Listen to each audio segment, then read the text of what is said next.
వార్త, కృప చూపే క్రీస్తు సువార్త, దయ చూపే దేవుని వార్త, రక్షించే రారాజు వార్త, క్షమించే పరిశుద్ధ వార్త, రక్షించే రారాజు వార్త, క్షమించే పరిశుద్ధ వార్త, కృపావార్త, కృపావార్త, కృపావార్త.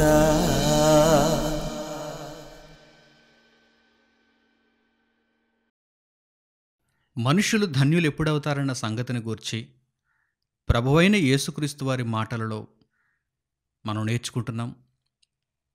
అనేక సందర్భాలను గత పాఠ్యాంశాలలో మనం వివరించుకున్నాం. దేవుని మహాకృపను బట్టి మనమంతా ఆ సంగతులలో ఉన్నటువంటి సారాంశాన్ని గ్రహించగలిగాం. అలాగే ఆ మాటలకు కొనసాగింపుగా ఈరోజు కూడా ఒక అత్యద్భుతమైనటువంటి సంగతిని గూర్చి, మనుష్యుడు ఎప్పుడు ధన్యుడవుతాడనేటువంటి విషయాన్ని గూర్చి మనం నేర్చుకుందాం. కృపావార్త అనే ఈ కార్యక్రమానికి మీ అందరికీ స్వాగతమును తెలియజేస్తున్నాను. మనుష్యులు ధన్యులు ఎప్పుడవుతారు? మనిషి దేవుని చేత ధన్యుడు అని ఎప్పుడు పిలువబడతాడు? ఈ విషయాన్ని గూర్చి యేసుక్రీస్తు వారి యొక్క బోధనలో మనం అనేకమైనటువంటి విషయాలను తెలుసుకుంటున్నాం. ధన్యుడు అంటే అర్థం ఏంటి? ఒక గొప్ప భాగ్యమును పొందేవాడు, ఒక గొప్ప ఫలితమును, ఒక గొప్ప లాభమును పొందేవాడు అని అర్థం. అతనిని ధన్యుడు అంటారు, భాగ్యవంతుడు. మనుషులు ఎప్పుడు ధన్యులవుతారు? మనుషులు ఎప్పుడు ధన్యులవుతారు? లోకపరంగా ఆలోచన చేస్తే డబ్బు సంపాదిస్తే ధన్యులని, బాగా చదువుకుంటే, విజ్ఞానమును సంపాదిస్తే ధన్యులని, పేరు ప్రఖ్యాతలను, అధికారాన్ని సంపాదిస్తే ధన్యులని, ఆయా రంగాలలో ఏవైనా విశిష్టమైనటువంటి సేవలు చేస్తే ధన్యులని లోకపరంగా లోకులు మాట్లాడతారు. అయితే దేవుడు చెప్పినటువంటి సంగతులు, దేవుని కుమారుడైన యేసుక్రీస్తు ప్రభువారి యొక్క బోధనలో మనకు కనిపిస్తున్నటువంటి సంగతులు, మనుషులు ఎప్పుడు ధన్యులవుతారు అనగానే ఆయన అద్భుతమైనటువంటి సంగతులను తెలియజేస్తున్నారు. ఈరోజు చక్కని పాఠమును మనం నేర్చుకుందాం. ముందుగా ఆ మాటల యొద్దకు మనం వెళ్ళి ఆ మాటను చూద్దాం. పరిశుద్ధ గ్రంథంలో మత్తయి సువార్త 5వ అధ్యాయము 10వ వాక్యాన్ని చూడండి. మత్తయి సువార్త 5వ అధ్యాయము 10వ వాక్యం.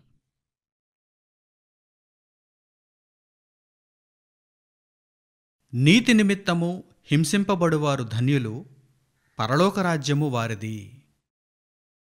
నీతి నిమిత్తము హింసింపబడువారు ధన్యులు, పరలోక రాజ్యము వారిది. అన్ని ధన్యతలే. ఆ ధన్యతలు పొందాలంటే కాస్త కష్టం అనుభవించాలి. మునుపు చెప్పబడినటువంటి పాఠాలలో మీరు ఈ సంగతులను గ్రహించారు.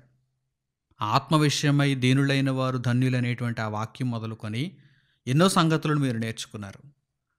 ఏ ధన్యతనైనా మనిషి పొందాలంటే గనుక, దేవుని యొక్క సన్నిధి నుండి ఏ ధన్యతనైనా మనిషి పొందాలంటే గనుక ముందుగా ఏముంటుంది? కష్టం ఉంటుంది, ముందుగా బాధ ఉంటుంది, ముందుగా ఇబ్బంది ఉంటుంది. ఈ విషయాలను మనం గత పాఠ్యాంశాలలో నేర్చుకున్నాం, ఈరోజు కూడా నేర్చుకోబోతున్నాం. ప్రభు తెలియజేస్తున్నారు. ఏమంటున్నారు చూడండి ఆయన, నీతి నిమిత్తము హింసింపబడువారు ధన్యులు. అంటే ధన్యత పుట్టుకతో వచ్చేది కాదు, ధన్యత వెంట వెంటనే వచ్చేది కాదు, కొంత సమయం పడుతుంది. ఈ సమయంలో ఇదిగో ప్రభువు చెప్పినటువంటి ఈ అర్హతను మనం సంపాదించుకోవాలి. ఆ వాక్యము మనలో నెరవేరాలి.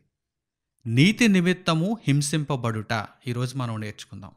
అలా హింసింపబడిన వారికి, నీతి నిమిత్తము హింసింపబడిన వారికి పరలోక రాజ్యం అనుగ్రహింపబడుతుంది. వారు ధన్యులు, ఎందుకంటే వారికి పరలోక రాజ్యం అనుగ్రహింపబడుతుంది.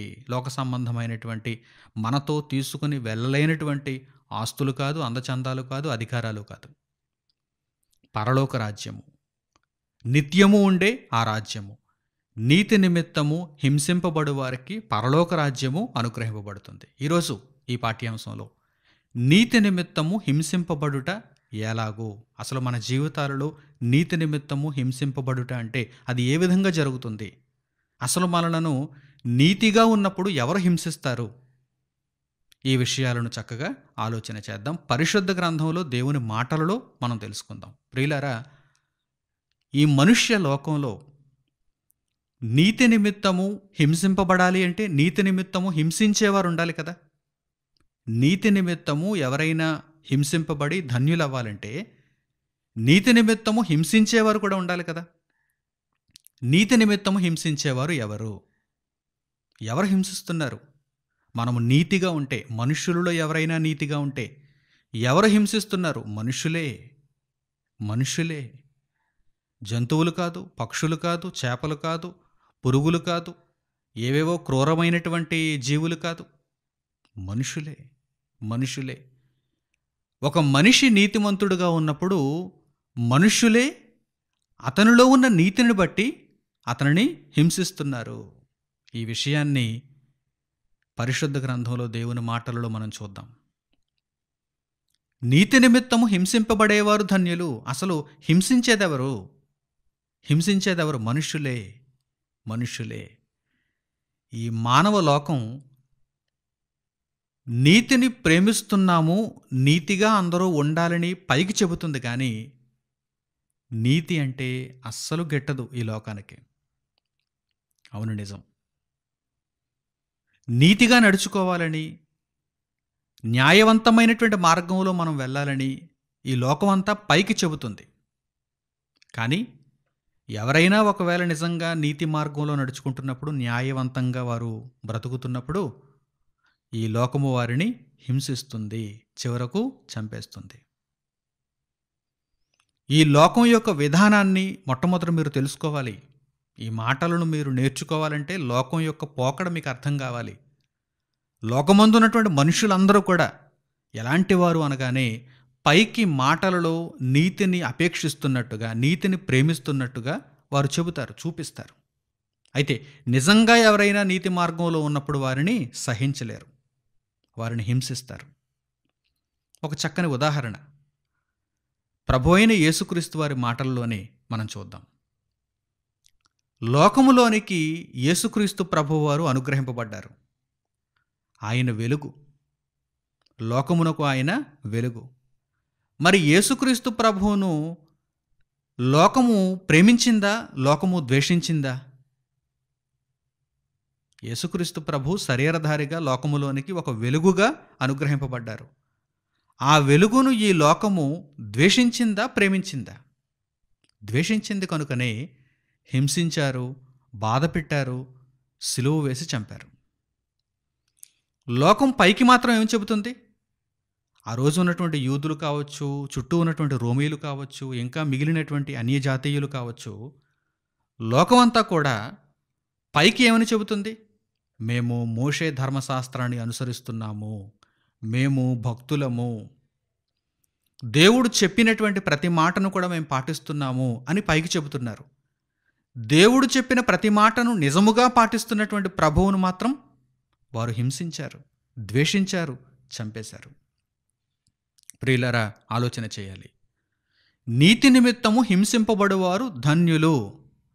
నీతి నిమిత్తము ఎవరైనా హింసింపబడుతున్నారంటే వారిని హింసించుచున్నవారు ఎవరు అనగానే మరలా మనుషులే, మానవ లోకమే. ప్రభువారి మాటలలో ఈ సంగతులను మీరు చూడండి. యోహాను సువార్త 3వ అధ్యాయము 19వ వచనం. యోహాను సువార్త 3వ అధ్యాయము 19వ వచనాన్ని చూడండి.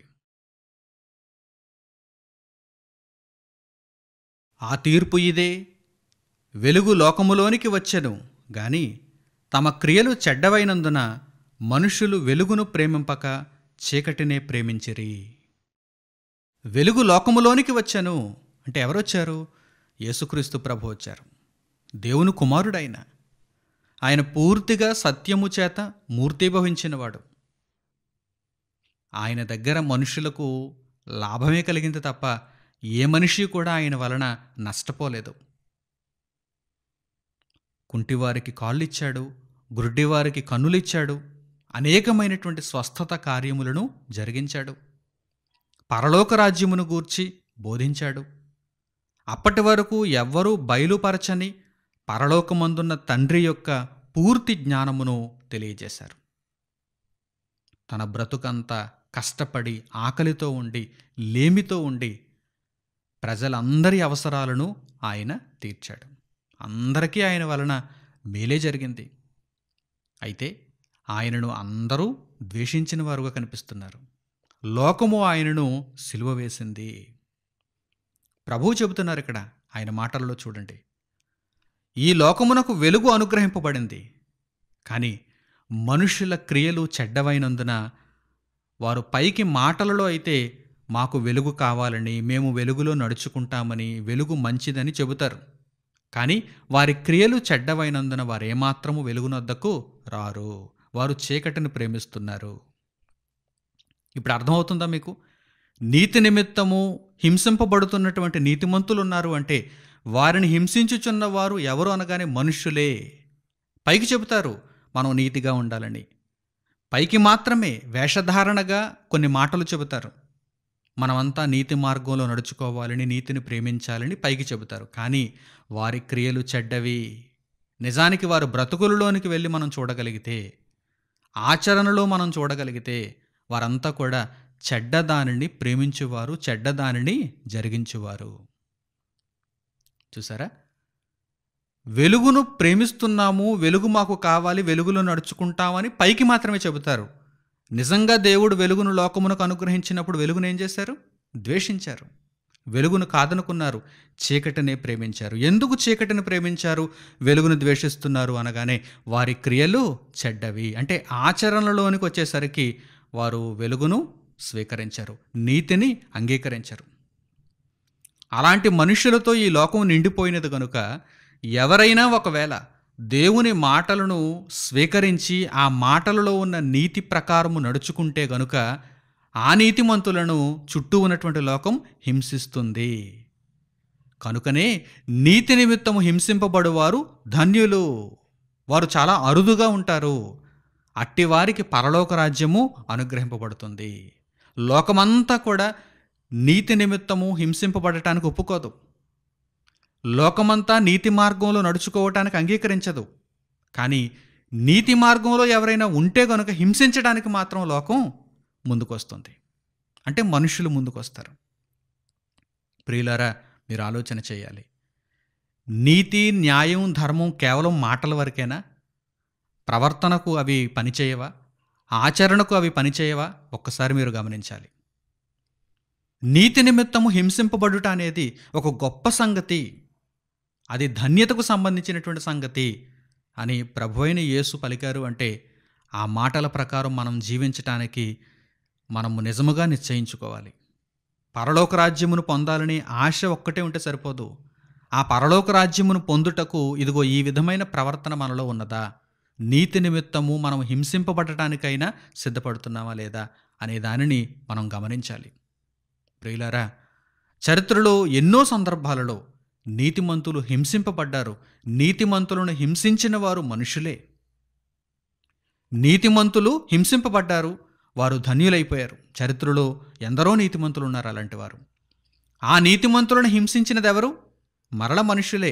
ఆ మనుషులు నీతిమంతులను ఎందుకు హింసిస్తున్నారు? వారి క్రియలు చెడ్డవి, వారు దుర్నీతిని ప్రేమిస్తున్నారు. పైకి మాటలకైతే నీతిని ప్రేమిస్తున్నాం, నీతిని అంగీకరించాలి, నీతిగా అందరూ ఉండాలని చెబుతారు తప్ప వారి చేతలలో చూస్తే, వారి క్రియలను చూస్తే అవి దుర్నీతి క్రియలు. ఒక ఉదాహరణగా కయీను హేబెలును మనం చూస్తే, కయీను హేబెలును ఎందుకు చంపేశాడు? కయీను తన సహోదరుడైనటువంటి హేబెలును ఎందుకు చంపేశాడు? కేవలం తన క్రియలు చెడ్డవి. అతడు దుర్నీతిని ప్రేమిస్తున్నాడు. కయీను దుర్నీతిని ప్రేమిస్తున్నాడు, చీకటిని ప్రేమిస్తున్నాడు. కనుక వెలుగును సహించలేకపోయాడు. తన సొంత తమ్ముడిని కూడా సహించలేకపోయాడు. వ్రాయబడిన చక్కని మాటను పరిశుద్ధ గ్రంథంలో ఈ సందర్భానుసారంగా మీరు చూడండి. యోహాను రాసినటువంటి మొదటి పత్రిక 3వ అధ్యాయము 12వ వాక్యంలో ఈ వివరణ వ్రాయబడింది. ఈ సమాధానం తెలియజేయబడింది. కయీను తన తమ్ముడైనటువంటి హేబెలును ఎందుకు చంపేశాడు? యోహాను రాసినటువంటి మొదటి పత్రిక 3వ అధ్యాయము 12వ వాక్యం చూడండి.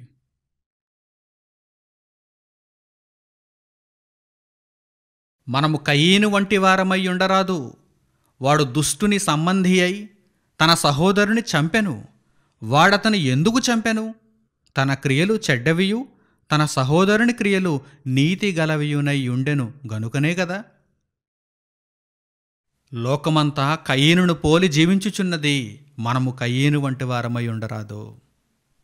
అందరూ మనుషులే, కానీ మనుషులలో కొందరు దుష్టుని చేత ఆవహింపబడ్డారు, దుష్టుని సంబంధులుగా మారిపోయారు. దైవ సంబంధులు కాదు, దుష్టుని సంబంధులు. కానీ పైకి మాత్రం ఏం చెబుతారు? దుష్టుని సంబంధులతో లోకం నిండిపోయింది రోజు. కానీ పైకి మాత్రం ఏమని చెబుతారు? ఎవరైనా సరే పైకి మేము దుర్నీతిని ప్రేమిస్తున్నాము, మేము దుష్టుని సంబంధులము, మేము అన్యాయంగానే ఉంటాము, మేము అక్రమంగా నడుచుకుంటామని ఎవరైనా చెబుతారా? పైకి ఎవరైనా చెబుతారా? పైకి అందరూ కూడా భక్తులుగా, నీతిమంతులుగా, న్యాయమును ప్రేమిస్తున్నట్టుగా, దేవుని సంబంధులుగా వారందరూ కూడా చెప్పుకుంటారు. అయితే వారు చేస్తున్నవేంటి?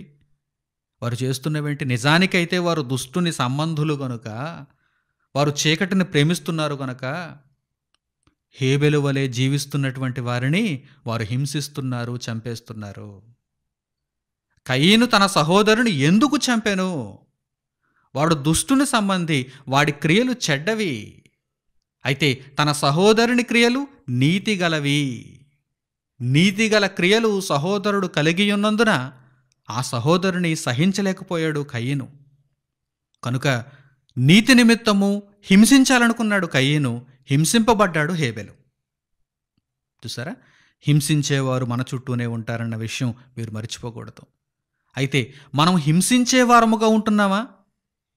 హింసింపబడుటకు కూడా సిద్ధపడుతూ నీతిగా బ్రతుకుతున్నామా? ఈ విషయమే ఇక్కడ మనం ప్రధానంగా చర్చించుకోవలసినటువంటి విషయం. మనము కయీను వంటి వారమై ఉండరాదు. అనేక సందర్భాలలో దుష్టుడైన వాడు నీవు హింసింపబడటం ఏంటి? నీతిగా ఉండి నీవు హింసింపబడటం ఏంటి? అవసరమైతే నీతిగా ఉండేవారిని హింసించు అని మనలను ప్రేరేపిస్తాడు. కనుక మనము దుష్టుని సంబంధులుగా ఉండకూడదు. అనునిత్యము దేవుని మాటల చేత మనలను మనమే పరీక్షించుకుంటూ మన వ్యక్తిత్వం ఎలా ఉన్నది, మనము కయీని వంటి వారుగా బ్రతుకుతున్నామా, హేబెలు వంటి వారముగా బ్రతుకుతున్నామా? ఈరోజు లోకంలో చూడండి, అనేక మంది ఎవరైనా సరే హింసింపబడటానికి ఒప్పుకుంటారా? నీతిగా న్యాయంగా ఉండి కూడా బాధపడటానికి ఒప్పుకుంటారా? ఎందుకు ఒప్పుకోలేకపోతున్నారంటే దుష్టుడైన వాడు వారి మనస్సులను చెరుపుతున్నాడు. దైవ సంబంధులుగా ఉండకుండా వారి మనస్సులను చెరుపుతున్నాడు. ఉండేది 70-80 ఏళ్ళ జీవితకాలం. అందులోనూ బాల్యంలో ఒక 20 ఏళ్ళు, వృద్ధాప్యంలో ఒక 10-20 ఏళ్ళు, మధ్యలో ఉండేది కేవలం 30-40 ఏళ్ళు మాత్రమే. మధ్యలో మనకు పూర్తిగా ఊహ తెలిసి జీవితాన్ని పూర్తిగా చూడగలుగుచున్నది 30-40 ఏళ్ళు మాత్రమే. ఈ 30-40 ఏళ్ల జీవిత కాలంలో దుష్టుడైన వాడు దేవుని సంబంధిగా మనం జీవించకుండా అపవాది సంబంధిగా మనం జీవించటానికి మనలను ప్రేరేపిస్తున్నాడు. నీతిగా ఉండి హింసింపబడతావా? తెలివి తక్కువవాడువా, మూర్ఖుడువా, పిచ్చోడివా అని మనలను హేళన చేస్తూ మనలో ఆ ప్రేరేపణ పుట్టిస్తాడు. అయితే దేవుని వాక్యం ఏమని సెలవిచ్చుచున్నది? నీవు నీతి నిమిత్తము హింసింపబడుతుంటే దీనికి కలిగే ప్రతిఫలం ఒకటి ఉంది. నీవు ధన్యుడు అవుతున్నావు. అంతే తప్ప నీవు పిచ్చోడువో, అమాయకుడువో, మూర్ఖుడువో కాదు. నీవు నీతిగా ఉండి కూడా హింసింపబడుతున్నావు అంటే నీవు అమాయకుడువని కాదు, నీవు ధన్యుడు అవుతున్నావు. పరలోక రాజ్యమును స్వతంత్రించుకొనుటకు నీవు సిద్ధపడుతున్నావు. ఈ విషయం గుర్తిస్తున్నావా నా సహోదరుడా, నా సోదరి? నేను న్యాయంగా ఉన్నాను, కానీ నాకు దెబ్బలు తగులుతున్నాయి. నేను నీతిగా నడుచుకుంటున్నాను, అయినా అనేకులు నన్ను నిందిస్తున్నారు. నేను ఈ నీతి మార్గంలోకి ఉండలేనని సహనమును కోల్పోయి మరలా దుర్నీతి వైపు అడుగులు వేస్తున్నావా? ఒక్కసారి నీవే పరీక్షించుకోవాలి. ధన్యతను కోల్పోతున్నావు. ముఖ్యమైన విషయం ఇది. ధన్యతను కోల్పోతున్నావు కదా. కనుక అట్టి మాదిరిగా నీవు ఆలోచన చేయకుండా, అపవాది ప్రేరణకు నీవు లొంగకుండా దేవుని వాక్య ఆకర్షణలో నీవు ఉండాలని ప్రభువైన యేసుక్రీస్తు వారి పేరిట మిమ్మల్ని అందరినీ నేను సూచిస్తున్నాను. దేవుని వాక్యపు ఆకర్షణలో మీరుండాలి. నీతి నిమిత్తము హింసించే లోకము మధ్య మనం జీవిస్తున్నప్పుడు, నీతిగా మనం నడుచుకుంటున్నప్పుడు మనం హింసింపబడినా కానీ ఆ నీతి మార్గమును విడిచిపెట్టడానికి వీలు లేదు. ఎందుకంటే అది ధన్యతకు సంబంధించిన విషయం. ఆ ధన్యత మనకు పరలోకాన్ని ఇస్తుంది. మనకు ఒక ఉదాహరణగా, గొప్ప మాదిరిగా దేవుని కుమారుడైన యేసుక్రీస్తు ప్రభువే కనిపించడం లేదా? ఆయన మాటలలో చూడండి, ఆయన ఎంత న్యాయంగా ఉన్నాడు, ఎంత నీతిగా ఉన్నాడు. దేవుని సత్యమును అనునిత్యం అనేక మందికి ప్రకటిస్తూ దేవుని మార్గములో నడుచుకుంటూ దేవుని చిత్తమును ఆయన పూర్తి చేసుకుంటున్నాడు. ఆయన మీద నిందలు వేశారు, ఆయనను హింసించారు, ఆయనను చివరకు చంపేశారు. ఆయన మాటలలో చూడండి, ఆయన బ్రతికి ఉన్నప్పుడే ఈ సంగతులన్నీ కూడా తనలో నెరవేరుతాయని ఆయన ధైర్యంగా చెబుతున్నారు. ఎందుకంటే ఆయన ధన్యుడు, ఆయన పరలోకమును స్వతంత్రించుకున్నాడు. అట్టి మాదిరిగా ఆయన అడుగుజాడలలో మనము కూడా పరలోకమును స్వతంత్రించుకునే వారముగా ఉండాలి. మార్కు సువార్త 8వ అధ్యాయము 31వ వాక్యాన్ని చూడండి. పరిశుద్ధ గ్రంథంలో మార్కు సువార్త 8వ అధ్యాయము 31వ వాక్యం.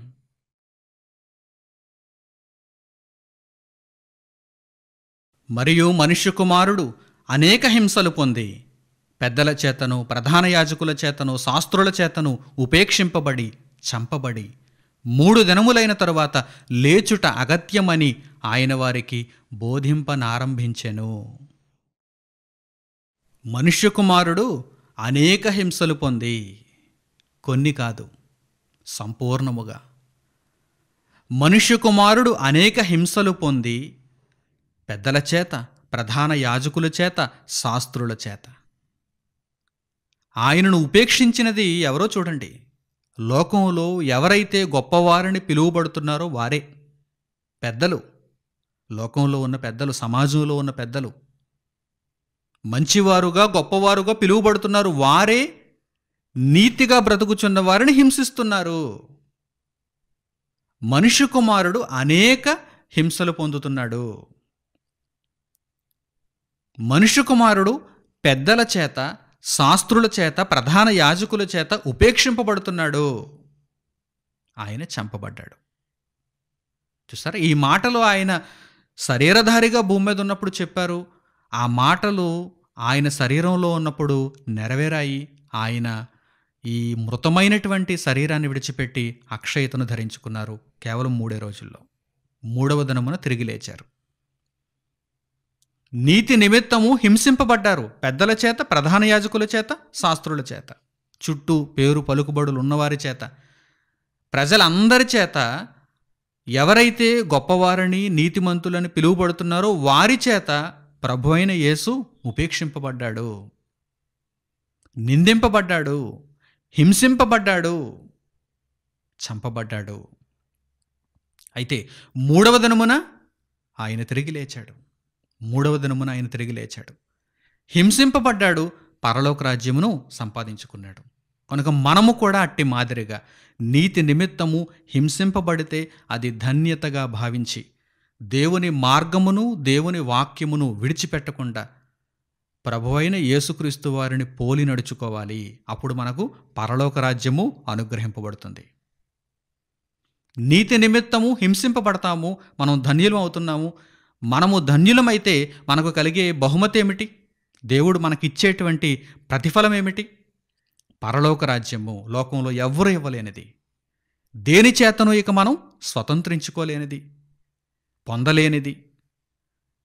ఏదో ఒక దాడి చేసి భూమి మీద ఉన్నటువంటి ఒక చిన్న భూభాగాన్ని ఆక్రమించుకున్నట్టు కాదు పరలోక రాజ్యం అంటే.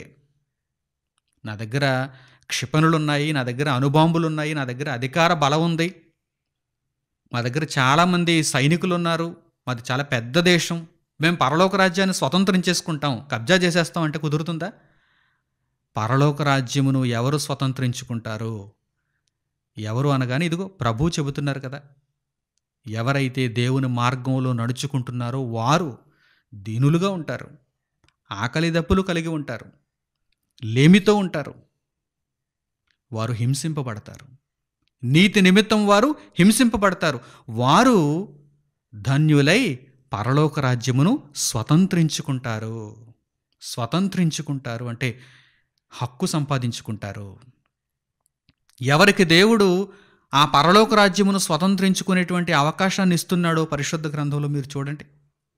పరిశుద్ధ గ్రంథంలో మీరు చూడండి.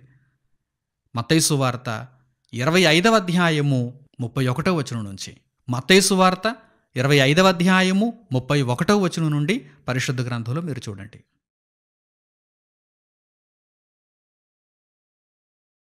తన మహిమతో మనుష్య కుమారుడును ఆయనతో కూడా సమస్త దూతలను వచ్చినప్పుడు ఆయన తన మహిమగల సింహాసనము మీద ఆసీనుడై ఉండును. అప్పుడు సమస్త జనములు ఆయన ఎదుట పోగు చేయబడుదురు. గొల్లవాడు మేకలలో నుండి గొర్రెలను వేరుపరచునట్లు ఆయన వారిని వేరుపరచి తన కుడివైపున గొర్రెలను ఎడమవైపున మేకలను నిలువబెట్టును. అప్పుడు రాజు తన కుడివైపున ఉన్న వారిని చూచి, నా తండ్రి చేత ఆశీర్వదింపబడిన వారలారా, రండి, లోకము పుట్టినది మొదలుకొని మీ కొరకు సిద్ధపరచబడిన రాజ్యమును స్వతంత్రించుకొనుడి. మనుష్య కుమారుడు మరలా తిరిగి వచ్చినప్పుడు, అంటే ప్రభువు రెండవ రాకడలో జరిగే సన్నివేశాన్ని ఇక్కడ చూపిస్తున్నారు. మీరు పరలోకమును స్వతంత్రించుకుంటారు, ఎందుకంటే నీతి నిమిత్తము హింసింపబడిన వారుగా మీరు బ్రతికారు గనుక మీరు పరలోక రాజ్యమును స్వతంత్రించుకుంటారని ప్రభువు తెలియజేస్తున్నారు. మనుష్య కుమారుడు తన అధికారముతోనూ మహిమతోనూ మరలా తిరిగి వచ్చినప్పుడు ప్రభువు రెండవ రాకడలో ఆయనకు కుడివైపున నీతిమంతులు పోగు చేయబడుతున్నారు, ఆయనకు ఎడమవైపున దుర్నీతిపరులు పోగు చేయబడుతున్నారు. నీతి నిమిత్తము హింసింపబడిన వారందరూ ఆయనకు కుడివైపునున్నారు. నీతి నిమిత్తము హింసించిన వారందరూ లోకమందు నీతిని ద్వేషించి కేవలం పైకి మాత్రమే నీతిని ప్రేమిస్తూ క్రియలలో నీతిని ద్వేషిస్తూ నీతిమంతులుగా ఎవరైనా బ్రతుకుచూ ఉంటే వారిని హింసిస్తూ ఉన్న దుర్నీతి పరులందరూ కూడా, అనీతిమంతులందరూ కూడా ఎటువైపు ఉన్నారు? ఎడమవైపునున్నారు. అప్పుడు ఆ రాజు అనగా ప్రభు అయిన యేసు ఆయన ఏమంటున్నారు చూడండి, కుడివైపున ఉన్న వారిని చూచి ఏమంటున్నారు చూడండి, నా తండ్రి చేత ఆశీర్వదింపబడిన వారలారా, మీరందరూ ధన్యులైపోయారు, తండ్రి మిమ్మును ధన్యులంటున్నాడు. నా తండ్రి చేత ఆశీర్వదింపబడిన వారలారా, రండి, మీ అందరికీ ప్రవేశము లోకము పుట్టినది మొదలుకొని మీ కొరకు సిద్ధపరచబడినటువంటి దేవుని రాజ్యమును స్వతంత్రించుకొనుడి. ముందుగా ఆయన చెప్పాడు, భవిష్యత్ ఎలా ఉంటుందో కూడా ఆయన నేర్పించాడు.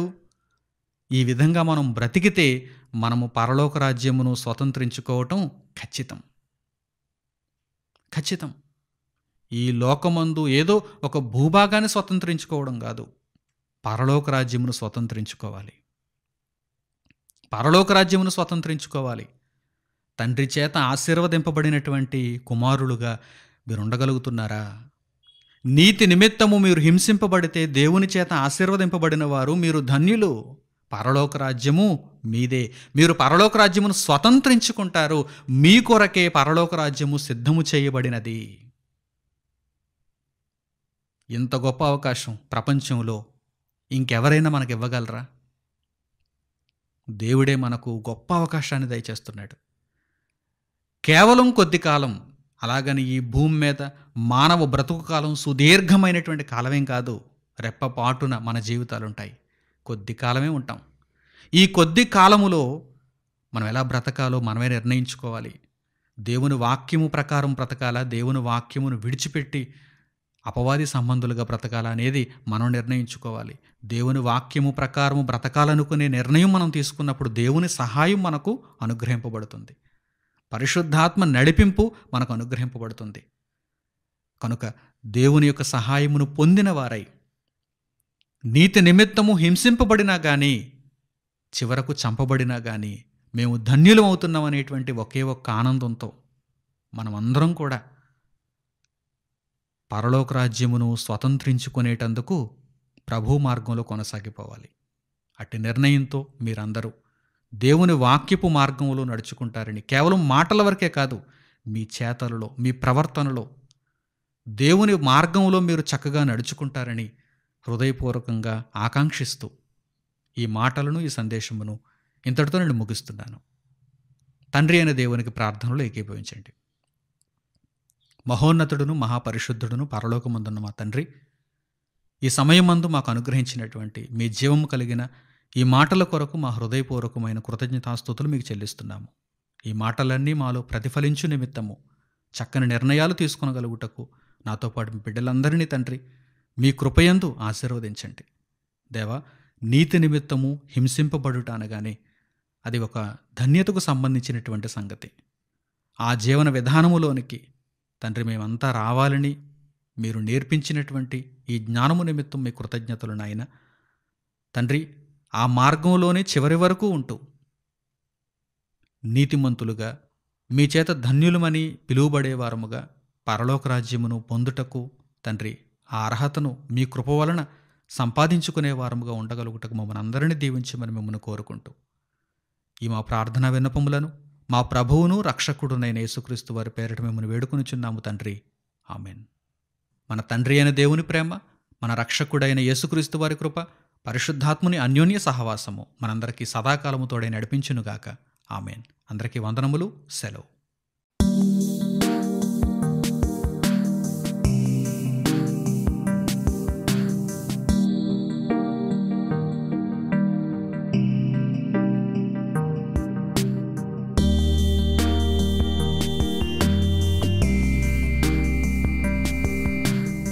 సహోదరులు మణికుమార్ గారు ప్రసంగించిన ఎన్నో ఆత్మ సంబంధమైన సంగతులను ఉచితంగా వీక్షించుటకు మా యూట్యూబ్ ఛానల్స్ను తప్పక దర్శించండి. మా సమాచారమును ఎప్పటికప్పుడు తెలుసుకొని ఆత్మీయ అభివృద్ధిని అందవలనంటే మా యూట్యూబ్ ఛానల్స్ను సబ్స్క్రైబ్ చేసుకోండి. సత్వర నోటిఫికేషన్ కొరకు సబ్స్క్రైబ్ బటన్ ప్రక్కన ఉన్న బెల్ సింబల్ను క్లిక్ చేయండి. మరిన్ని వివరాలకు మీరు సంప్రదించవలసిన మా ఫోన్ నంబర్స్ 8978414178 మరియు 8333927666. ధన్యవాదములు.